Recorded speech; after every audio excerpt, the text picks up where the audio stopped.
So, why don't you tell me about how the Leafs have been doing while I've been watching the Blue Jays? Well, I mean, they only have 1 win through 7 games, but they outshoot their opponents like every night. Oh, so what? They should be undefeated or something? No, I'm not saying they should be undefeated. I think that's a bit of a stretch. A stretch, huh? Yeah, stretch. Just like how that kid with the beard stretched over the wall. You know that wasn't a home run. That wasn't a home run. Showtime.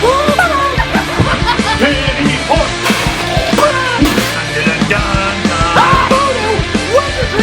Whoopsie daisy, this team is ruining my life. Why do they even have video review? Now put your Leaf gear on, buddy. I need you. Hello, darkness, my old friend.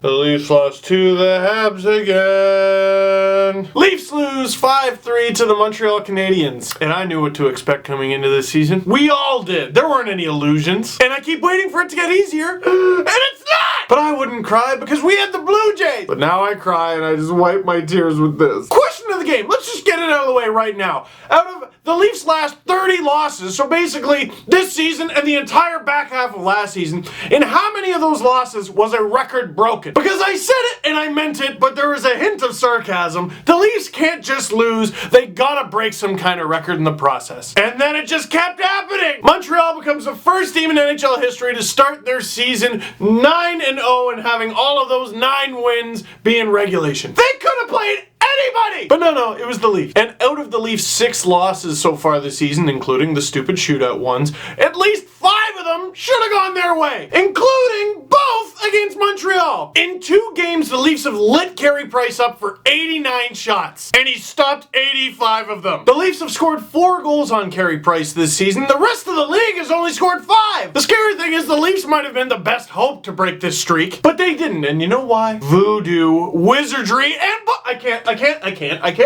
I won't. And now I don't even have the Blue Jays. Someone texted me last night and goes, how the hell are you gonna keep doing LFR videos this season? Great question, pal! Because I went back and I've done videos like these before. When Brian Burke became Leafs GM, it was very apparent that the team was gonna be bad for a little while, so I thought, why not focus on some of the young guys and whatnot? Show people the positive side. And yeah, he was a -3 last night, whatever. Let's talk about Byron Froese. 4th round pick of the Chicago Blackhawks in 2009. Oh my goodness, this young man has a bright future. Until, fast forward, he plays parts of 4 different seasons in the East Coast Hockey League, including last season. But he puts up 24 points in 17 games with the Cincinnati Cyclones. The Toronto Marlies go, let's give this guy a shot. And with 42 points in 46 games with the Toronto Marlies, the Toronto Maple Leafs go, let's give this guy a shot. And they finally call him up and Babcock goes, oh, let's give this guy a shot. That's a guy I can get behind, and that's a guy I can cheer for, especially in a terrible season like this. And he has 3 goals in 4 games with the Marlies. He's an integral part of their offense, which is terrifying because so far the Marlies are 4-1 and they won their last game 8-2. 8 different goal scorers. And then I look at the Leafs. Leo Komarov, another big goal. He takes the team lead in goals. He's got 4. Tied for the team lead in points with 5. James Van Hockey falls down. Everyone laughs at him. Ha ha! James Van Hockey scores. Morgan Riley, poof, snipe, laser beam. There were some things to be happy about. But then the 5 goals that the Habs scored. Paul and Jonathan Bernier, no empty netters. The first goal by PK Subban, I was just like, oh no. It happened at least twice in this game. Is there a worse feeling in the NHL than watching PK Subban wind up with a clear path? What do you do with someone in his way? Ah, nuts. I saw on the Hockey Night broadcast that shot was over 150 kilometers an hour, meaning if you saw that puck coming down the 401, you would have to pull it over, tow it, and give it a street racing fine. Second goal, Roman Polak coughs it up, and oh,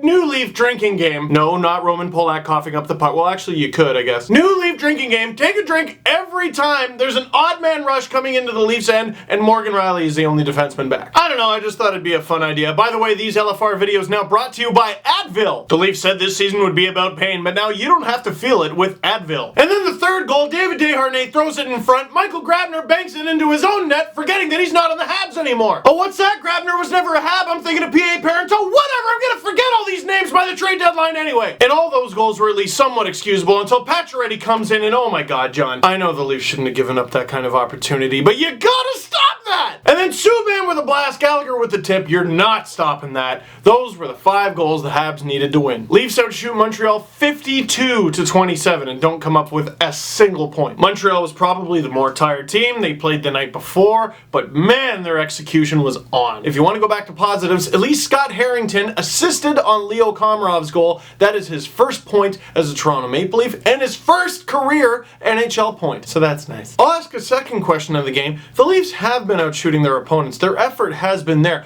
What is in their way? What is the difference between the result that was last night and them winning? And don't say playing Columbus. Last but not least, let me say this. I'm putting money on the line. The rumor is if things get real hairy in Anaheim, and I would say they're already well on their way there, they're gonna fire Bruce Boudreau and potentially bring in Randy Carlyle. Correct me if I'm wrong, but the Columbus Blue Jackets just brought in John Tortorella, meaning the Vancouver Canucks get a second-round pick from Columbus, and from that I can only assume the Leafs will get a second-round pick from Anaheim. Or at least some kind of draft pick. That's all very confusing. And I say all that to say this, to the city of the team that defeats the Anaheim Ducks as the final straw resulting in Bruce Boudreau's firing and Randy Carlyle's hiring, to the city of the team that does that, I will donate $100 to a local charity. For example, if it turns out that all happens today, Minnesota, name a local charity. Anaheim's next game is against the Chicago Blackhawks. Game after that, the Dallas Stars. Game after that, the St. Louis Blues. Look, we gotta do something to make this season kind of fun. We might as well help out a charity in the process. When this happens, you'll obviously know, I'll let you know, and we'll figure out what else to do from there. I encourage you to join me. So that's it for this one. Thank you very much for watching. Click like if you like this video. Click subscribe if you really like to. Tell all your friends. Sportsnet.ca highlights down below,